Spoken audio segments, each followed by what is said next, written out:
Welcome to Inner Alchemy, a space devoted to exploring your potential for spiritual awakening and human evolution.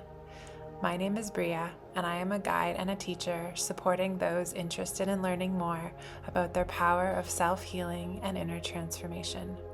For over 10 years, I've walked a path of deep practice and of devotion to modern mysticism, meditation, shamanic healing, Ayurveda, and self-inquiry.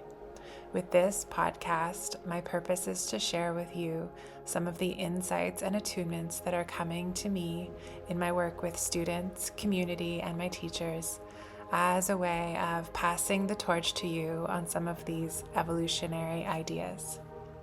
Whether you're looking to awaken your intuition, your healing power, your feminine essence, or to simply understand the wild journey that we're making right now on Earth, I hope this work serves you well. In today's episode, we are exploring a very powerful yet sensitive topic that is sometimes hard to talk about, but is actually a very empowering part of your process of awakening, which is how to approach your pain body and how this work of inner transformation can actually serve as a gateway for becoming your most authentic self. Before we begin, I wanted to thank you so much for tuning in with me. If this work speaks to your heart, I'd love to ask you to subscribe, share, and stay connected. In today's episode, I want to explore with you perhaps the most crucial part of your awakening and healing journey. And this is a sensitive place that we sometimes want to avoid or gloss over, or that we sometimes don't want to meet within ourselves, right? Sometimes we want to, in spiritual exploration, we want to talk about finding your soulmate or living your purpose or creating abundance in your life. But we sometimes miss the actual embodied inner work that we have to do in order to make these other aspects of our lives blossom. So today, my purpose in sharing these teachings with you is to help you get educated, to educate your mind, to create a broader sphere of awareness for you about how to approach your own pain body and the pain body of other people. And this is really important because as the energies of our planet keep fluctuating, as we're seeing increases in stress, in solar flares, in new opportunities for connection and consciousness, there's also a rise in opportunities to heal from our past pain, to start looking at these emotional triggers or blind spots or these parts of ourselves that perhaps we have not yet known how to activate or take responsibility for in a new light, through an activating process of self-responsibility. So today's episode explores all of this: how to take responsibility for your pain, how to recognize pain if someone in your family or in your relationships is going through an emotional trigger, the type of trance that pain will create, that the pain body creates, and how you can approach pain as a gateway to freedom. So what is the pain body? The pain body is a term that was given by Eckhart Tolle and was expanded by different spiritual traditions and teachers. But it's basically, if you can imagine, part of your energetic structure that is made up of an accumulation of old, unprocessed emotional wounds. Okay, you may or may not be aware that you have this part of you. Your pain body can be active or dormant, but it's basically a part of you that remembers certain pain from your childhood, certain pain from perhaps the stories of your ancestors, the pain of perhaps certain lifestyle choices you made, poor choices, stress, or even the pain of your soul memory. So it is not uncommon that even if you didn't live through a war or starvation or being raped, that some people do have memories of these experiences coming from their own soul trajectory. Okay. So the pain body is basically an accumulation of unprocessed emotional wounds. Okay, so to use a very simple example for this, let's imagine that I have a bruise on my shoulder. Okay, and someone comes in, let's say a loved one comes in, and they want to give me a hug, and they don't know about my bruising, and I'm going to feel a lot of pain from that hug, right? So it wasn't necessarily their intention to hurt me, but because I already have a bruise, because I have this unprocessed, unhealed wound here, I am going to experience that hug as painful, as threatening, as maybe like they did this intentionally to hurt me, right? And oftentimes, and you may have experienced it, when this wound is touched, sometimes it's not just a visceral reaction, but we actually create a story in our mind. We create like a victim identity, like I just don't like when people touch me. I don't like hugs. This person is always hugging me too tightly, right? We create a story. Okay, so the pain body is very interconnected with the voice of the ego. This is the voice that wants to keep you safe, that wants to keep you comfortable, that wants to keep you in a predictable reality, the reality that you've always known, that you may not actually be enjoying or that you don't find very expansive. But that's the job of the ego, is in a way to keep you safe, okay, to keep you safe and comfortable and away from that connection. Okay. Now, as I've said, you may not always be conscious of your pain body.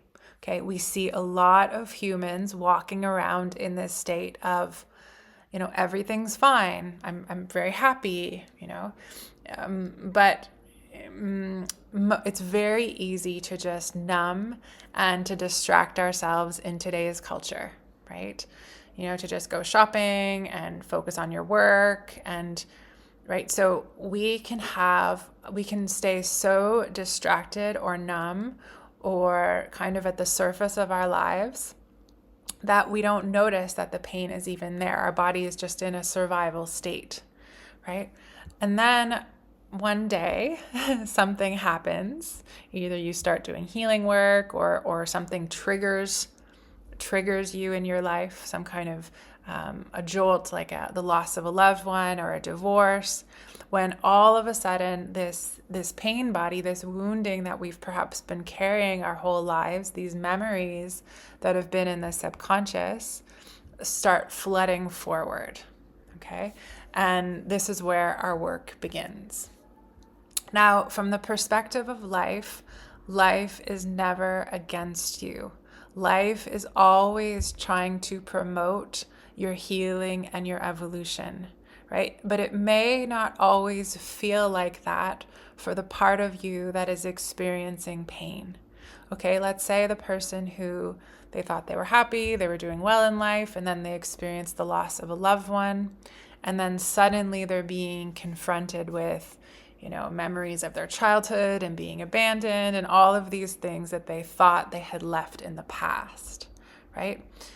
This may not be a very comfortable experience to live through, but if we understand that life always is trying to promote our evolution, life is always trying to promote our healing, then we can learn to use these triggers consciously in order to become more loving, authentic, embodied humans, right? And this is what many people have been able to do, where they go through the loss of a loved one or a divorce or some kind of tragedy, and they actually use the pain to catalyze their awakening, their embodiment, to become a new version of themselves. Okay, so this is really part of our process. That's why I am always challenging you to get real about your pain and to be honest about what you're feeling and to be close to your inner process, right? Because that's actually what's going to catalyze your growth and make you more real. The other thing to know is that pain is actually what's blocking your connection to source, your connection to your higher self, your connection to your intuition, right? So let's remember that the voice, the pain body is very connected to the voice of the ego, right? So if you can imagine two voices inside yourself, right? And one voice wants you to go left, towards safety, towards what you know, towards where you feel comfortable, towards some kind of predictable reality where you're never going to be challenged, right? You're just going to be a little bit boring, right? And then there's another voice inside of you that wants to go right. And this voice wants to go towards your evolution, your growth, something you're curious about, something you know is possible for you, your dreams, the constructive habits that you want to make in your life, the things you want to build, right? And so the huge part of the work of a teacher and the job we do in healing and awakening is basically to bring awareness to the mind, to our choices, so that we contain the voice of the ego, the one that wants to go left, let's say, so that you're able to keep moving in the trajectory towards your evolution. Right? And that is not always an easy thing to do, because at every step of the process, there's a part of you that will want to keep you small, that will want you to keep you turning left, that will want to choose safety, limitation, I can't do it, this is too difficult, right? And we as seekers of truth, of growth, have to keep challenging ourselves to grow past that voice, to evolve past that voice, and to keep making choices that evolve with where we want to go, with where what we know is possible for us. Okay, so pain actually blocks your ability to let new things into your life, to connect with the synchronicities and the attunements and the alignments that are meant for you.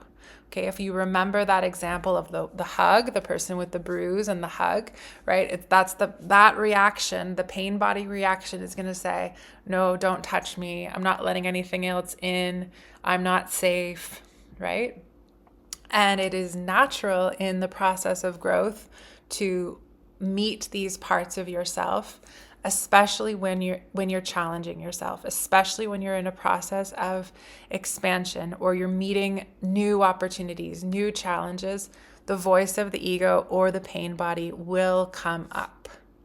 Okay, so when you're having that awareness, when you have that vocabulary and that sensitivity to know what the pain body is, what it feels like, what it looks like in your partner, you have a tool to help you actually get free from it, right? So awareness is one of our most powerful tools, lucidity.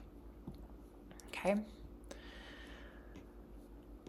The other thing is that the pain body is very visible in your energy field and in the energy field of others. Actually, once you start getting this vocabulary, you're going to start seeing, oh, that person has a lot of pain. You're going to start seeing it in other people. But the only seeing that's actually valid is to be able to see it within yourself and to use that energy to cross into a new dimension of you. And we'll talk more about that. Okay, so the pain body, when it's active, it wants to make you spin. It wants to make you confusing. It wants to blame other people, right? It wants to judge other people. It wants to make you compare yourself to other people. It wants to put you down or put down other people for being the way they are, right? It's because that hurt is in a defensive or reactive position to life, right? And it's trying so hard to make sure that you're not going to get hurt again. Remember the hug, don't touch me, don't come too close, right? So it is creating a barrier between you and the reality that you're actually desiring or the reality that you're meant to embody, Okay. And this creates a lot of problems in relationships. This is why relationships are often one of the best places to actually, I'll say, heal from some of the wounds in the pain body. If we have a partner who is lucid, who has neutrality, who's taking self-responsibility. And usually all it takes is one person in the relationship to take the responsibility, and then you have at least some kind of platform for stability in the relationship. Okay? And if you're listening to this and you're saying, well, my partner, no, maybe he's not conscious. Actually, that doesn't matter. Okay? If you're listening to this show, and very much at the core of the work that we do together, when you're working with a spiritual teacher is actually someone who is basically like a professional in working with your ego, in working with the pain body, the trance that the pain body creates, and to help you say, no, don't go that way, go this way. No, that is not real. Okay? Because the pain body, as I'm saying, it's visible in your energy field. It will create like a trance or like a hypnosis over you, and it will make you see reality in a very dark and distorted and catastrophic way. Okay? And what I always say is when you catch yourself in that place, how you are perceiving reality when your pain body is activated, how you are perceiving reality is not true. Okay? It will pull the wool over your eyes. It will not allow you to see the other person, the situation, the opportunities, what's possible for you. It's only going to, when the pain body is active, the only perception you're going to have is what we call the catastrophic reality, right? Where you're imagining the worst possible outcome and how you're going to get hurt again, right? Right? The person wants to give you a hug and it's like, no, nobody ever touched me again, right? But maybe our shoulder already healed. Maybe, right? Maybe we can, right, work around it, right? So this pain body piece is, the pain body actually exists in every single human, and it may or may not take center stage in your relationship, okay? But if you want to have a healthy relationship and you want to learn how to relate in a new way, this is actually probably how you relate to these moments when your pain body is active or when your partner's pain body is active, is really the make or break force of the relationship, as far as I can tell. Obviously, there's compatibility and attraction and these things, but where most people get lost is at the level of ego, at the level of the pain that we carry that keeps us away from truly connecting to the other person, right? I was speaking to a young man in a new relationship, and he was saying, it's going really well. I really like her. I can see a future, but once in a while, he's like, honestly, I have some doubts, because once in a while she hits this place where, it's like she's so triggered that she just wants to start a fight.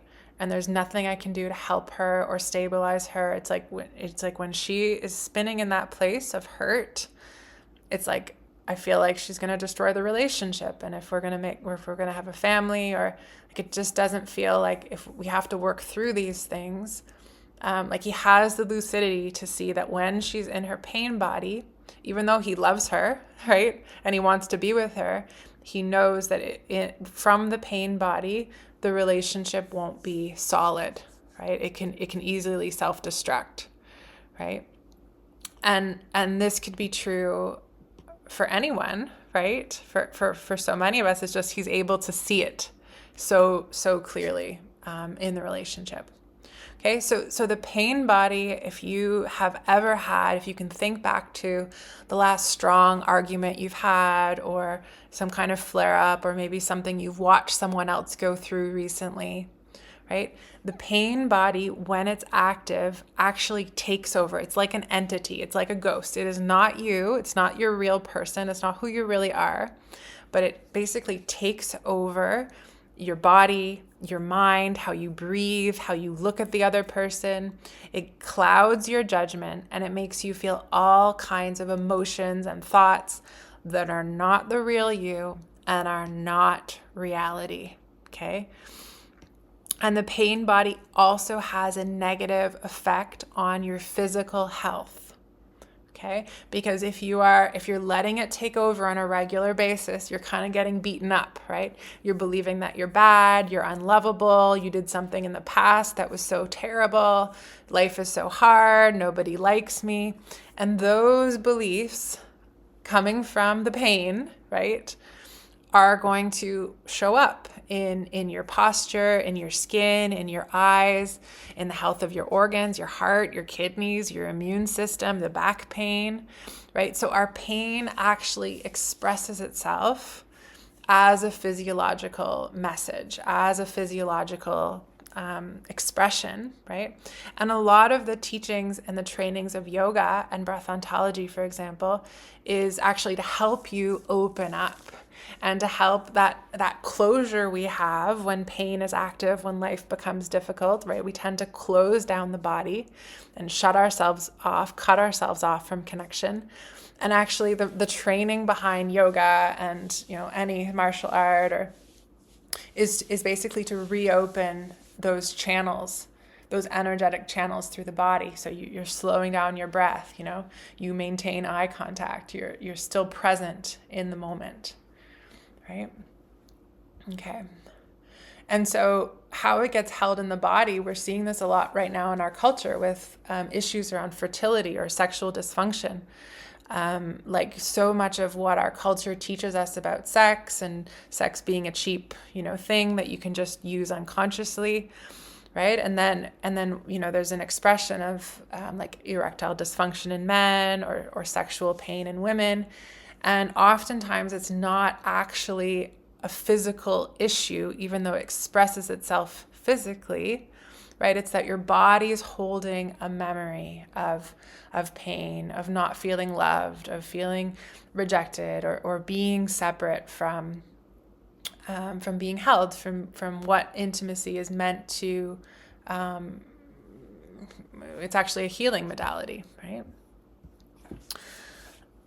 So the body, when you're in the pain body, it is like being taken over by a strong reaction, by your mind gets clouded by judgment. It makes you want to spin. It makes you want to create a drama. It wants to project a negativity. And mostly it wants to find someone to blame. Okay? And this is really important. Who am I blaming? Where am I putting the responsibility? Okay, we can blame, the government, we can blame our parents, we can blame life, we can blame ourselves, we can blame our partners. Who am I going to blame? Or we blame ourselves, right? Like, I did this wrong, right? And all of that blame is to avoid simply being in the pain, simply being in the moment, simply being present to what is, right? And this is where your connection happens. This is where you slow down. This is where you realize that, your reaction is coming from the past and not from the present situation, right? So when we train ourselves with breath ontology, for example, we're actually training the physiological responses, the brain, the body, the thoughts, to slow down and to create a space so that we can start seeing our thoughts differently and then asking the question, is this story that I'm telling myself true? Right? So in a way, with your daily practice, you're creating a space basically to reverse hypnotize yourself, right? If you can imagine that the pain wants to hypnotize you with a story, with a blame, with a drama, and your daily practice is creating a space where you can actually question those stories. And that's part of my job as well, to help you to reflect back to you, to question your stories, to challenge your stories so that the pain body can be transmuted. And we'll talk more about that, how we can transmute the pain body into a deepening connection with the self, right?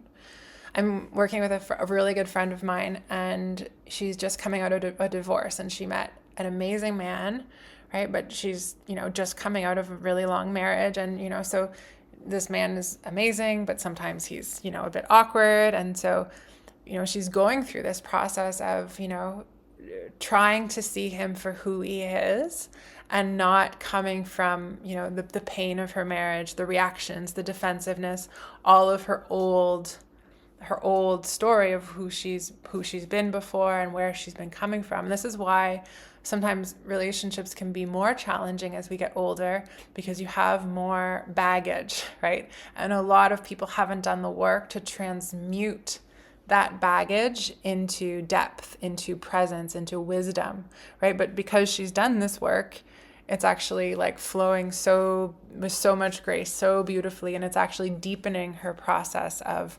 expression, self-expression and healing. And it's just like really inspiring to witness.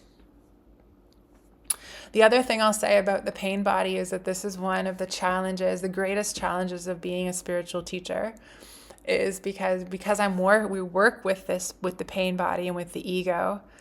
If the student isn't lucid, right, there tends to be a lot of projection and judgment onto the teacher, right? Because we're actually helping the student to contain themselves within the pain body.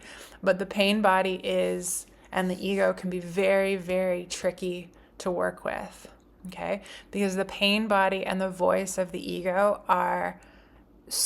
they're so interconnected. It's kind of one and the same almost, but slightly different. We'll do a separate episode on the ego. But I want you to imagine for now, as the ego, as having two voices inside of you. Okay.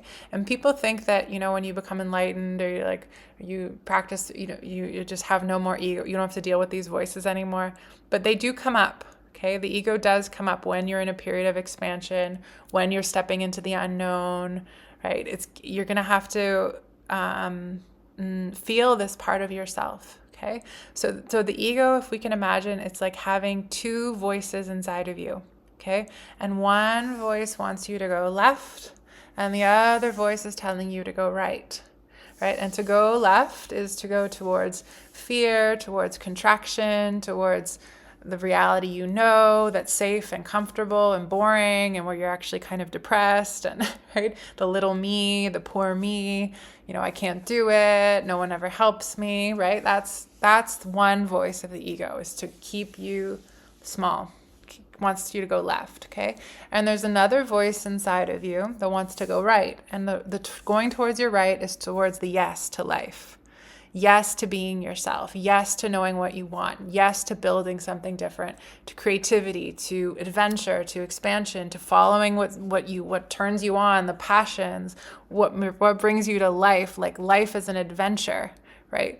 And you won't necessarily feel that all the time, right? Because sometimes we get shaken, we get stirred, we have setbacks, whatever, right? But the whole trick of the spiritual process is to keep following what you know. Right, which is the deepest part of you, which is to follow the deepest truth inside of you, the deepest knowing inside of you, and not the kind of superficial complaining, negativity, blaming of the ego. Okay, and this is the whole process. And if you can be lucid about those two dynamics inside of you, which are going to come up, they're going to come up, especially if you're challenging yourself, especially if you're creating a new version of yourself or you're in the unknown, it's going to come up, right? And to keep, going in the direction of your true nature, right? And that's part of the work. And so a lot of the time, spiritual teachers, because that's our job, we can get a lot of the negative ego of students, because it can seem like, someone's trying to, push you into some kind of unknown dimension of yourself, which is actually what we're doing. Okay. But at a certain point of the process, you have enough experience with synchronicity, with being supported, with a certain guidance being accurate, like things happening in your life. You have an undeniable level of experience of truth that you trust even when you can't see the next step forward, or you're following something deeper within yourself, which is the authentic human, right? And which is rare today.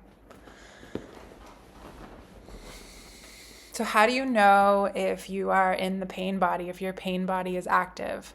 Okay, so as I've mentioned, your pain body can be active or dormant.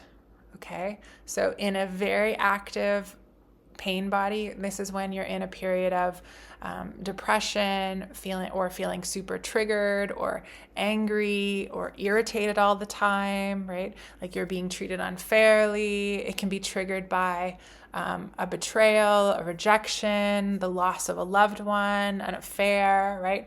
These moments where we feel deeply challenged. It could even just be triggered by a comment, to be honest, right? Someone makes an innocent comment and it's like, right? Some part of us gets so reactive. And this is why a lot of spiritual teachers will kind of insult you a little bit so that you get used to getting over your triggers a little bit and you start evolving, you start growing past that reactive defensive self, right? So the pain body can become active through some kind of triggering, some kind of stressful moment in your life. And you know when the pain body is active in yourself or another person because it usually wants to perpetuate the cycle of pain for yourself and others. It usually wants to perpetuate the cycle of pain, right? It sees other people who are happy or who are confident or who are blissful or who are doing well in life, and it's like, oh, I'm gonna put them down. Right? Or even in your own life, it's like things start going well in your relationship. Yes, actually, there's actually a pretty good genuine connection. And then like, why is there a part of me that wants to sabotage this? Why is there a part of me that wants to hurt this man? Why? Like what? Right? This is the pain, but this is the unprocessed emotional wounds that resist love, that resist presence, that resist the simplicity of the moment, that resist peace, right? And it can come up in situations that are more painful, like the loss of a loved one, and then it can also come up when you're actually giving yourself a greater container for safety, right? Like a daily practice, for example. Okay, so you start meeting these voices, and honestly, usually it takes the presence of a teacher to get out of it because most of humanity works in this state of hypnosis. Okay, and the voices are like, you did this to me, you abandoned me, right? The pain body will run on victim programming, the voice of the victim, and it wants to blame someone for how it feels. Okay, and this is not to say, like, to deny the impact of trauma. Okay, when there has been a traumatic event in our lives, usually the body mind will keep replaying that event as a loop, as a self-protection mechanism, as a way of trying to process, of trying to make sense of something that was too much for our system to handle. Okay, so trauma is very closely related with this topic. And so I don't want to mitigate the importance of trauma healing in this work. But I want to give you an understanding and awareness of how it works through another lens, let's say. Okay. So the other thing about the pain body is that as much as we can also recognize it in any part of your life where you feel stuck, right? Where you feel like your finances aren't flowing, or your self-worth isn't flowing, or your relationships are, kind of a big mess, right? It's not necessarily that we need to force things. Like, not everyone is made to be a millionaire, not everyone is made to be in a relationship, right? But it's more to see the fabric, the quality of connections that you're having in your life, right? What is there, and what is there for you that feels blocked or inaccessible, right? Because there's probably some kind of wound there. The other thing is that maybe this will inspire you a little bit, but in mystic terms, usually where there is a wound, there's usually something very powerful underneath. Some kind of power that is there that you're going to need to take a bit of a journey in order to recover.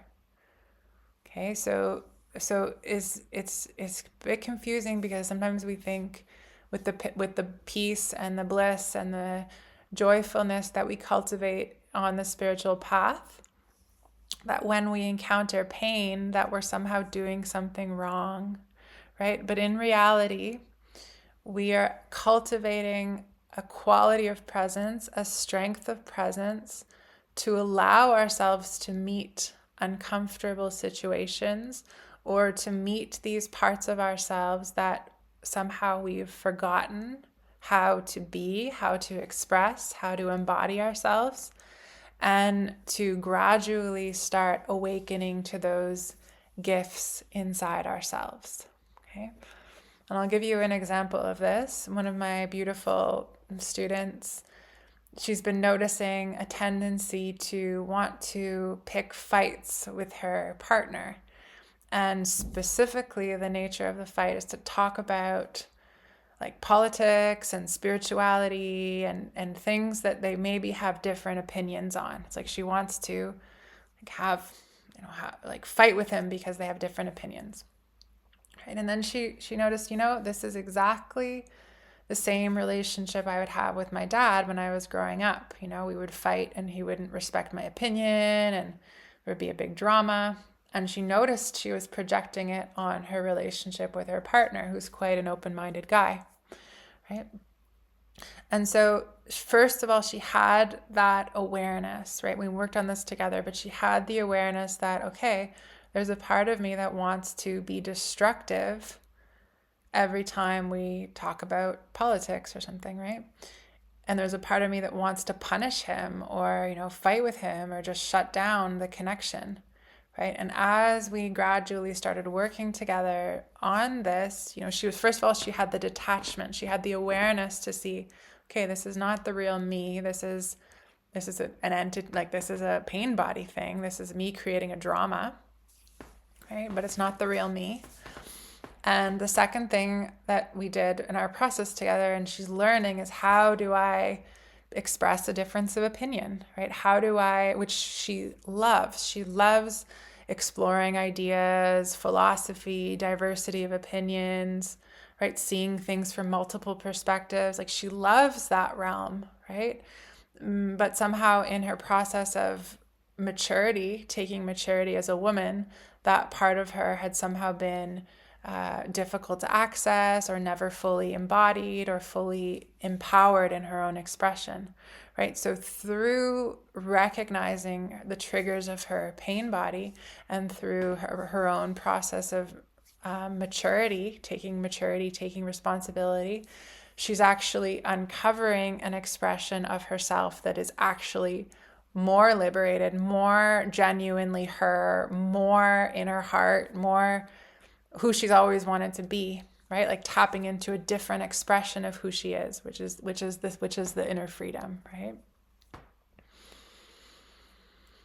So we'll also say that as a collective, we have wounds around a lot of the places that have the most power, right? That's why having pain is not, necessarily a bad thing, we don't want to stay stuck there forever. We don't want to wallow in despair, right? That's not where we're going.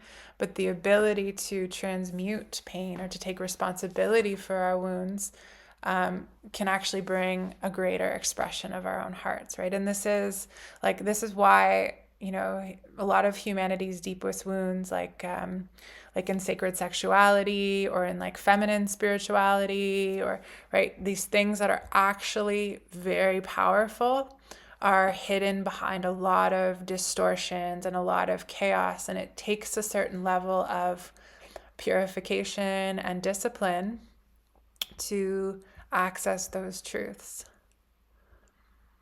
right?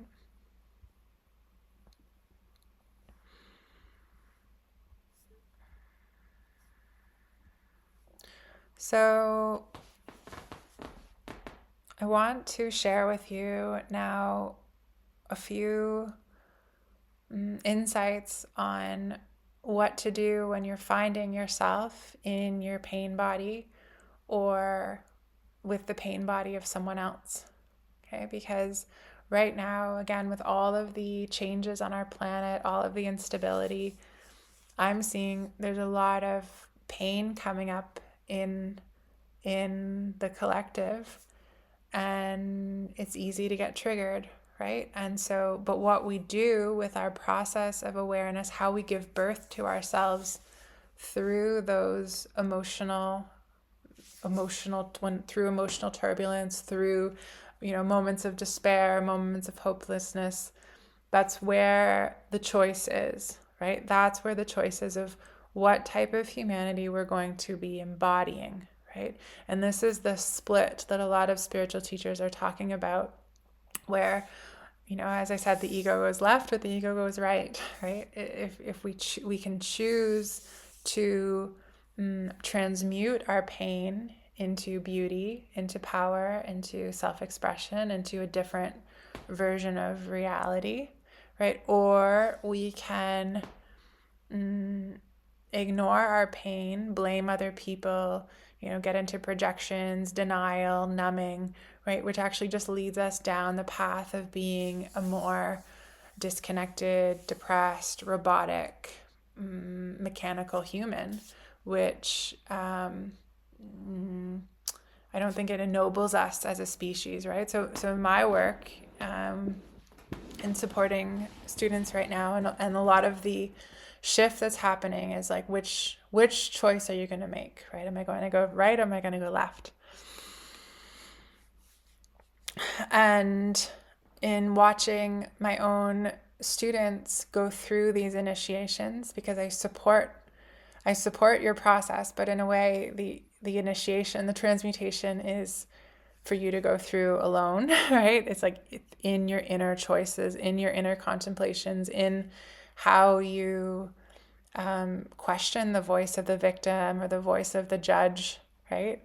What you do with those inner choices is what defines you in a new state of presence. And as I say, it's immediately visible. We see it in your energy field. We see it in a new embodiment. And if you're choosing more the pain or the victim or the negativity, it's also very visible in your field, right?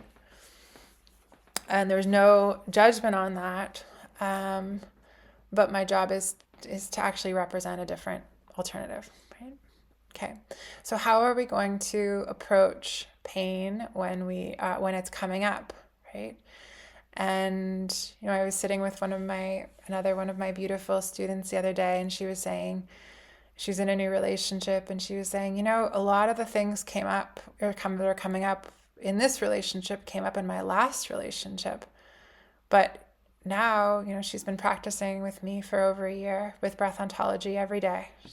She's disciplined, regular, She said, when the same issues are coming up, because the issues are in me, right? But when the same issues come up, there's a space, there's a presence, right?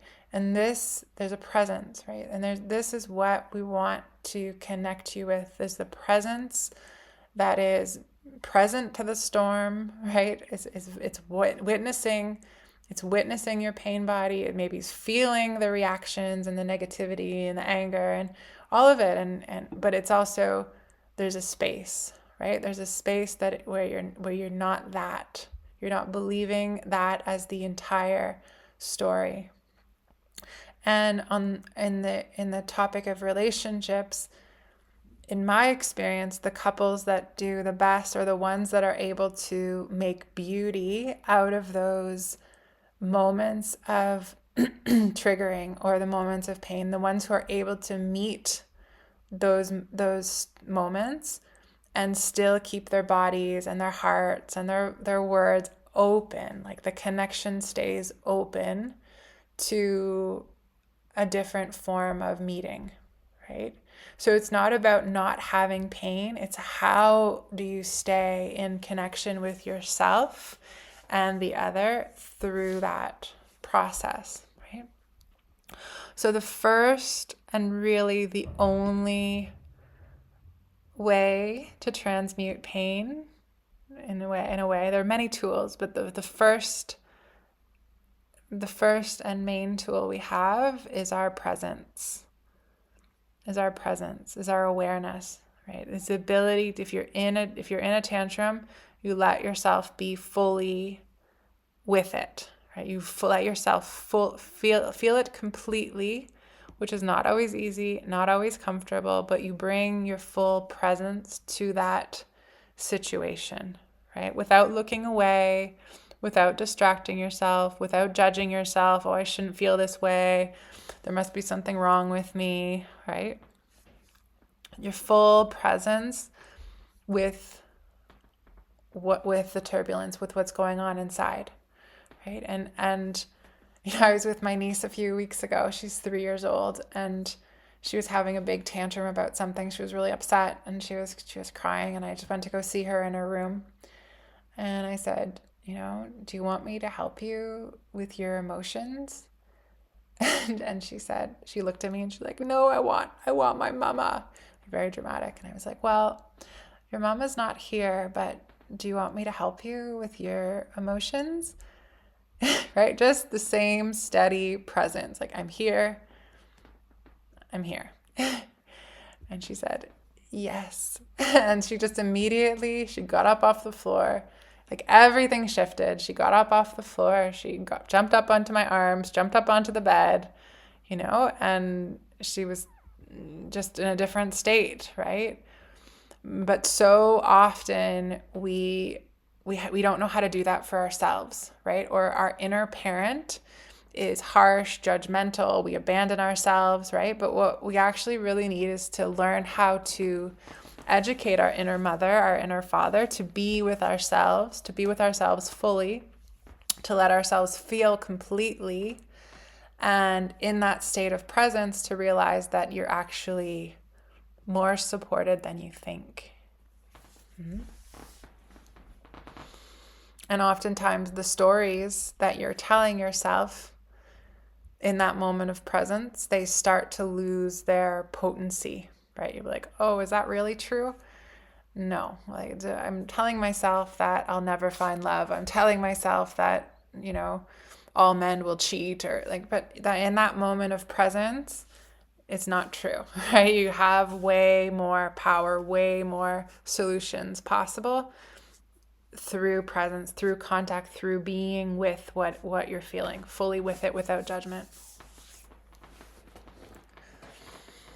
The other thing that's helpful for dealing with the pain body, and I've spoken about this, and that most people benefit from the feedback of a guide or a teacher who has done the work of purifying their own ego reactions, right? And I always say this, it's not that I'm better than you, but it's just I've done the work of understanding how the ego works and what types of reactions it has, and I'm not going to believe your story. I'm not going to believe your victim. I'm not going to let you tyrannize your boyfriend, right? And like, no, and there's a certain discipline around relating to the part of you that's real and challenging your stories. That's basically my job, right? And you may not always like it. It may be uncomfortable. You may feel really naked and seen and embarrassed by what you show me, but that's my job, and that's the freedom, the alchemy we create together,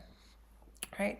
The other thing that's helpful in this process is to surround yourself with other people who are interested in cultivating the same type of connection, the same type of awareness, right? Because sometimes they can help you see parts of yourself that you can't see, or even in sharing their own experiences, you can learn, oh, that's an ego. Okay, that's what pain is like. Okay. And you start getting educated in this language, this vocabulary, these energetic terms in a way that really accelerates your process, right? So in the spiritual path, they say having the right company is actually more important even than your willpower in achieving your destiny. The third thing I'll say is that processing these traumas, this pain, actually requires a lot of energy, okay? And you may find yourself tired or more inward or feeling the need for deep rest, okay? And this is actually really important and recommended. It's not a sign that something is wrong with you. It's that when you're trying to increase your consciousness out of the sleep of the collective, it actually takes energy. It actually takes, like, you're training a different part, you're growing a different part of your neurocircuitry, right? Like, that's why rest is really important. Silent retreats can also be one of the most accelerating platforms we have for doing this work, for processing old pain, for clearing your perception, because we just go deeper. We go deeper, and the work goes deeper. And when you return to your life, it's like having a springboard that takes you into a new version of you. So I'm hosting a silent retreat in January. If you want to learn more, please reach out.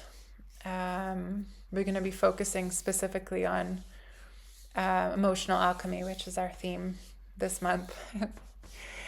The other thing you can do is any type of body work. Remember that the pain body actually disconnects us from our natural intelligence, right? And it agitates the nervous system.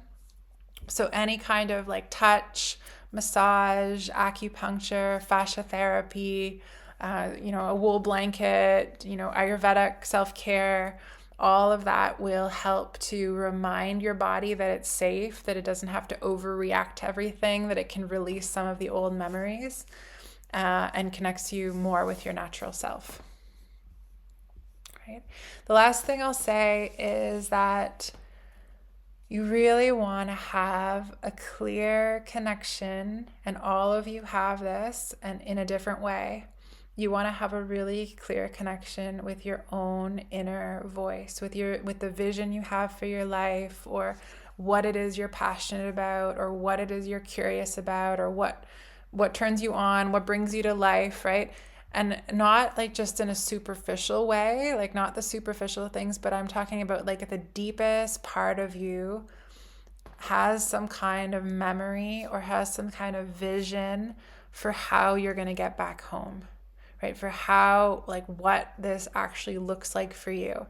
And a lot in our culture won't actually recognize that part of you, or recognize that part of you, that vision, that passion, what you love, is actually a creative force. That is actually your higher self giving you a clue for how to move towards your highest destiny, for how to move towards your true self, right?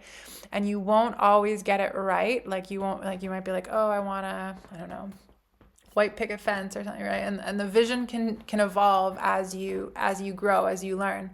But if you keep feeding that part of yourself, as I say, if you keep turning right as opposed to turning left, that vision, those gifts, that adventure, that curiosity, that passion will actually deepen into a true expression, a true flowering of who you really are, right? Which is actually what your soul is here to learn about, and what will bring you to life and will actually heal you.